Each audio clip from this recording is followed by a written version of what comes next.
মানে কালি অসমৰ উচ্চ শিক্ষা ডিপাৰ্টমেণ্টে মিছেছ সুমিত্ৰা দেৱ তেখেতে ডাইৰেক্টৰ অফ হায়াৰ এডুকেশ্যন তেখেতে কি কৰিছিলে এটা নিৰ্দেশ জাৰি কৰিছিলে যে অসমত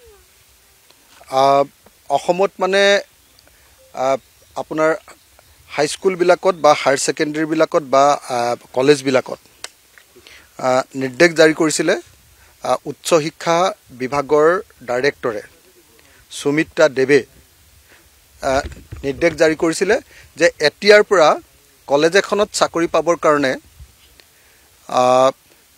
অসমৰ স্থায়ী বাসিন্দাৰ প্ৰমাণপত্ৰ বা পিআৰচিৰ কোনো প্ৰয়োজন নাই।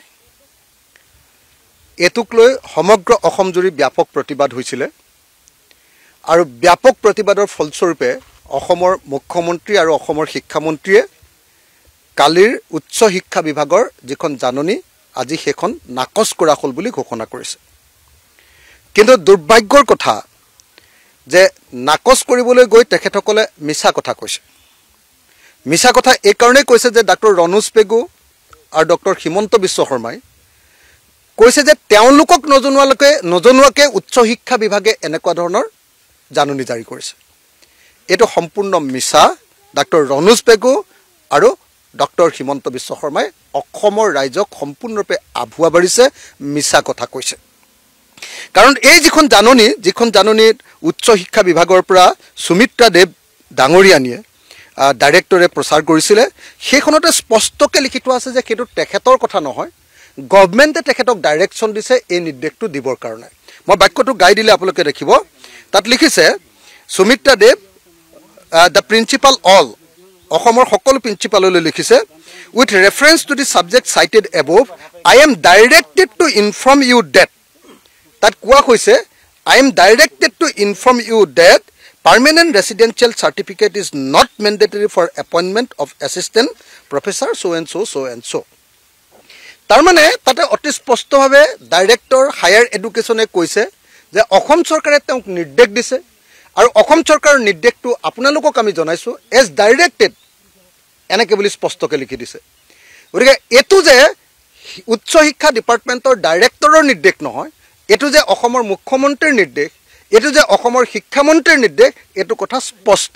কিন্তু যেতিয়া সমগ্ৰ অসম জুৰি প্ৰতিবাদৰ ঢৌ উঠিলে, যেতিয়া সমগ্ৰ অসমৰ মানুহে ক'লে যে বিজেপিয়ে জাতি মাটি ভেটি ৰক্ষা কৰিম বুলি ক'বলৈ আহিছিলে, এতিয়া জাতি মাটি ভেটি ৰক্ষা কৰাৰ পৰিৱৰ্তে অসম চৰকাৰৰ চাকৰিকেইটাও এতিয়া ইউ পি আৰু বেংগল আৰু বিহাৰৰ মানুহক দিবলৈ লৈছে। আমি অসমীয়া মানুহে কি দাবী কৰি আছিলোঁ? অসমৰ মানুহে দাবী কৰি আছিলোঁ যে কেন্দ্ৰীয় চৰকাৰৰ যিকেইটা চাকৰি যেনেকৈ ৰেল বিভাগৰ চাকৰি সেইকেইটা তৃতীয় আৰু চতুৰ্থ চাকৰিটো আমাৰ অসমৰ মানুহৰ কাৰণে সংৰক্ষণ কৰিব লাগে।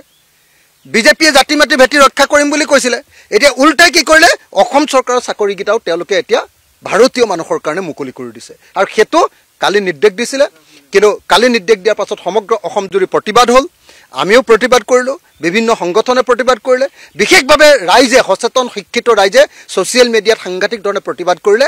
আৰু আজি অসমৰ মুখ্যমন্ত্ৰীয়ে তেওঁলোকৰ যি জাননী আছিলে সেই জাননীখন উঠাই ল'বলৈ বাধ্য হ'ল। এতিয়াও শিক্ষামন্ত্ৰী আৰু অসমৰ মুখ্যমন্ত্ৰীয়ে কৈছে যে তেওঁলোকে নজনাকৈ উচ্চ শিক্ষা বিভাগে এই কামটো কৰিছিলে। কেতিয়াও নহয়, এই জাননীখনত লিখি থোৱা আছে যে গভৰ্ণমেণ্টৰ নিৰ্দেশ অনুসৰিহে আচলতে তেওঁ এই কথাখিনি কৈছে। সুমিত্ৰা দেৱ আপোনাৰ উচ্চ শিক্ষা বিভাগৰ ডাইৰেক্টৰে কৈছে, সঞ্চালিকাই কৈছে, সেই কথাটো উল্লেখ কৰি থোৱা আছে।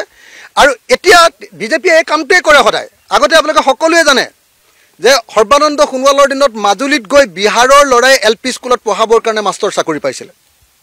তেওঁ না অসমীয়া ভাষা জানে না মিচিং ভাষা জানে, মিচিং গাঁৱত LP স্কুলৰ মাষ্টৰ পাইছে, হিন্দী ভাষাহে জানে, তাৰ বাহিৰে আন একো ভাষা নাজানে।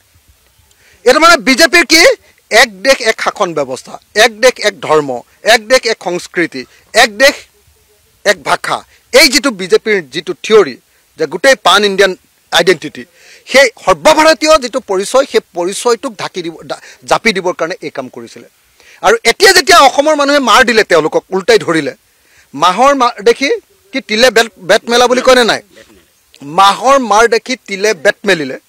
যেতিয়া গোটেই অসমৰ মানুহ জাগি গৈ হ'ল যে বিজেপিয়ে আমাৰ চাকৰিকেইটা খাই পেলাব খুজিছে, অসমৰ মানুহক চাকৰি নকয় ইউপিৰ মানুহক চাকৰি দিবলৈ লৈছে বিহাৰৰ মানুহক চাকৰি দিবলৈ লৈছে পশ্চিমবংগৰ মানুহক অসমৰ চাকৰিকেইটা দিবলৈ লৈছে এই বুলি যেতিয়া হাল্লা লগাই দিলে আৰু চৰকাৰক আমি নামানো বুলি ক'লে তেতিয়াই হিমন্ত বিশ্ব শৰ্মা চৰকাৰ হিমন্ত বিশ্ব শৰ্মা আৰু ডাক্তৰ ৰনোজ পেগুৱে এতিয়া আনৰ ওপৰত দুখ জাপি দি চৰকাৰখনৰ দায়িত্বটো পৰা আঁতৰিব খুজিছে আমি চৰকাৰক সকীয়াই দিছোঁ যে তেওঁলোকৰ বিজেপি RSSৰ যিটো এক দেশ এক শাসন ব্যৱস্থা এই নীতি অসমত নচলিব ইয়াৰ চাকৰি অসমৰ মানুহৰ কাৰণে সংৰক্ষণ হ'ব লাগিব বৰং কেন্দ্ৰীয় চৰকাৰৰ যি তৃতীয় আৰু চতুৰ্থ শ্ৰেণীৰ চাকৰি হেতু আমাৰ অসমৰ মানুহৰ কাৰণে সংৰক্ষণ হ'ব লাগিব স্থানীয় মানুহৰ কাৰণে সংৰক্ষণ হ'ব লাগিব ইয়াত তেওঁলোকে যেটো কৈছে যে ইয়াত স্থায়ী বাসিন্দাৰ প্ৰমাণপত্ৰ নালাগে 1 নম্বৰ কৈছে 2 নম্বৰ কৈছে যে আপোনাৰ মেন্ডেটৰী নহয় ভাষা জ্ঞানটো আগতে আছিল কি অসমত যদি চাকৰি পাবলৈ হয় অসমীয়া ভাষাটো জানিব লাগে এতিয়া তেওঁলোকে হিন্দী ভাষাৰ মানুহবিলাকক ইয়াত চাকৰি দিবৰ কাৰণে